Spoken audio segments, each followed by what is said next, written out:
안녕하세요. 오늘은 도시 속 작은 생명들을 위한 아주 특별한 아이디어를 좀 깊게 파헤쳐 볼까 합니다. 네, 안녕하세요. 우리가 매일 보는 그 건물 벽에요. 어쩌면 생각지도 못한 생태계의 비밀이 숨어 있을 수 있다는데요. 네, 오늘 저희가 살펴볼 ESG 비즈니스 리뷰 기사가 바로 그 이야기를 다루고 있죠. 바로 스위프트 벽돌 이야기입니다. 이게 평범한 벽돌 하나가 어떻게 도시 생태계에 큰 변화를 가져올 수 있다는 건지 참 궁금해요.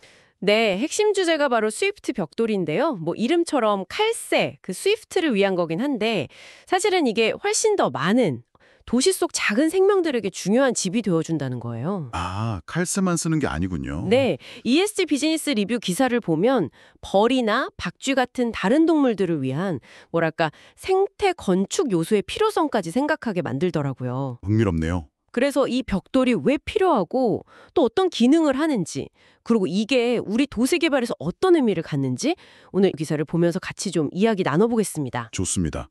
근데 아까 겉보기엔 그냥 벽돌 같다고 하셨잖아요. 정확히 어떤 건가요? 네, 맞아요. 겉은 정말 일반 벽돌이랑 거의 똑같아요. 근데 속이 비어 있고요. 새들이 드나들 수 있게 작은 입구가 나 있는 구조예요. 빌트인 새집, 그런 셈이죠. 아하, 빌트인 새집? 재밌네요. 이걸 처음 만든 곳이 영국 왕립조류보호협회인데요. 가격은 한 25에서 35파운드, 우리 돈으로 하면 4만 원에서 6만 원 정도 든다고 하더라고요. 생각보다 비싸진 않네요. 그렇죠. 그리고 건물 지을 때나 아니면 리모델링 할 때 그냥 일반 벽돌처럼 쉽게 끼워 넣을 수 있다는 게 큰 장점이고요. 그렇군요. 그런데 갑자기 왜 이런 벽돌이 필요해진 걸까요? 원래 칼새들은 어디 살았어요? 그게 바로 문제의 핵심인데요. 기사에서도 지적하듯이 칼새들이 원래는 오래된 건물의 틈새나 지붕 및 공간 그런 데 둥지를 틀었거든요. 네네. 근데 요즘 건물들 현대식으로 리모델링 하거나 새로 지으면서 그런 틈들이 다 없어져 버린 거죠. 아, 서식지가 사라진 거군요. 네. 그래서 영국 같은 경우는 1995년 이후에 칼새 개체 수가 무려 60% 이상 급감했다고 해요. 60%요? 와, 정말 많이 줄었네요. 네, 그래서 결국 2021년에는 레드리스트, 그러니까 멸종 위기종 목록에까지 오르게 된 거죠. 상황이 심각해요. 정말 심각한데요. 그런데 아까 이 벽돌이 칼새만을 위한 게 아니라고 하셨잖아요. 그 부분이 정말 흥미로운데요. 맞아요. 그게 참 재미있는 부분인데 실제로 사용되는 걸 보니까요. 스위프트 벽돌을 칼새만 쓰는 게 아니라 직참새, 찌르레기, 파랑색 과새들, 딱새, 심지어 어떤 지역에서는 박쥐까지 이용하는 걸로 나타났어요. 박쥐까지요? 정말요? 네, 특히 집참새 같은 경우는요. 따로 만들어준 전용 공간보다 이 스위프트 벽돌을 더 좋아하더라는 거예요. 신기하네요. 그러니까 의도한 건 아닌데 결과적으로 여러 종에게 도움을 주는 만능 벽돌이 된 셈이죠. 멸종 위기에 있는 집참새나 찌르레기에게도 중요한 서식처를 제공하니까 사실상 비용 대비 효과가 아주 높은 생태계 지원 방식이라고 할 수 있겠습니다. 와, 정말 의외의 효과면서도 아주 긍정적인데요. 게다가 겉보기엔 일반 벽돌 같으니까 미관상으로도 좋고 네, 그렇죠.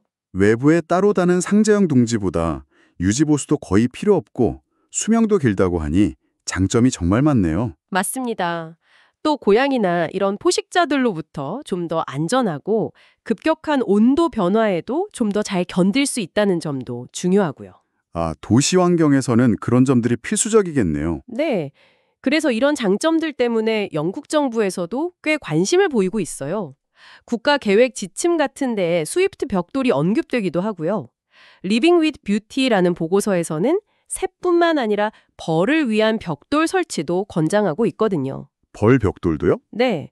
그리고 엑서터나 브라이튼 같은 일부 지방정부에서는 아예 신축 건물에 의무적으로 이걸 설치하도록 조례를 만들기도 했어요. 주택 하나당 1개 이런 식으로요. 정책적으로도 움직임이 있군요. 하지만 기사를 보니까 이게 또 마냥 순탄하지만은 않은 것 같던데요. 네, 맞아요. 현실적인 과제들이 있죠. 의무와 법안이 영국 의회에서 부결되기도 하고 또 설사 설치 조건이 부과되어도 실제로는 잘 안 지켜진다는 연구 결과도 있다면서요. 네, ESG 비즈니스 리뷰 기사에도 그런 내용이 나오죠. 세필드 대학 연구를 보면 실제로 법이나 규정이 있어도 현장에서 이행률이 낮다는 지적이 있어요. 법을 만드는 것도 중요하지만 결국에는 이게 현장에서 잘 실행되고 관리 감독이 되는지가 관건인 거죠. 그렇겠네요. 실효성 확보가 중요하겠어요. 네, 하지만 이런 어려움 속에서도 환경 단체들을 중심으로 해서 이 필요성을 계속 알리고 또 제도 개선을 요구하는 캠페인은 계속되고 있다고 합니다. 우리나라도 사실 생각해보면 재개발이다, 신도시 건설이다 해서 도시화가 계속되면서 새들이 살 곳이 점점 줄어들고 있잖아요. 그렇죠. 아주 심각한 문제죠. 이런 스위프트 벽돌 같은 아이디어가 우리 도시에는 어떻게 적용될 수 있을지 좀 고민해 볼 필요가 있겠다는 생각이 드네요. 네, 오늘 ESG 비즈니스 리뷰 기사를 통해 살펴본 것처럼요. 스위프트 벽돌, 그리고 더 나아가서 벌벽돌이나 박쥐벽돌 같은 이런 작은 생태 건축 요소들이요. 도시 개발 과정에서 생물 다양성을 지키는데 작지만 아주 강력한 방법이 될 수 있다고 봅니다. 작지만 강력한 방법. 좋네요. 이게 단순히 새 몇 마리 배려하는 차원을 넘어서서 사람하고 자연이 함께 살아가는 도시 환경을 만드는데 아주 의미 있는 시도라고 생각해요. 네, 오늘 이야기 정말 흥미로웠습니다. 마지막으로 청취자 여러분께 이런 질문을 한번 던져보고 싶어요. 스위프트 벽돌, 벌 벽돌 말고도 우리가 미처 생각하지 못했던 우리 도시의 숨겨진 공간이나 건축 요소 중에 혹시 자연을 품을 잠재력을 가진 건 또 없을까요? 좋은 질문이네요. 잠시 주변의 건물이나 도시 풍경을 조금 다른 시각으로 한번 살펴보시는 것도 재미있을 것 같습니다.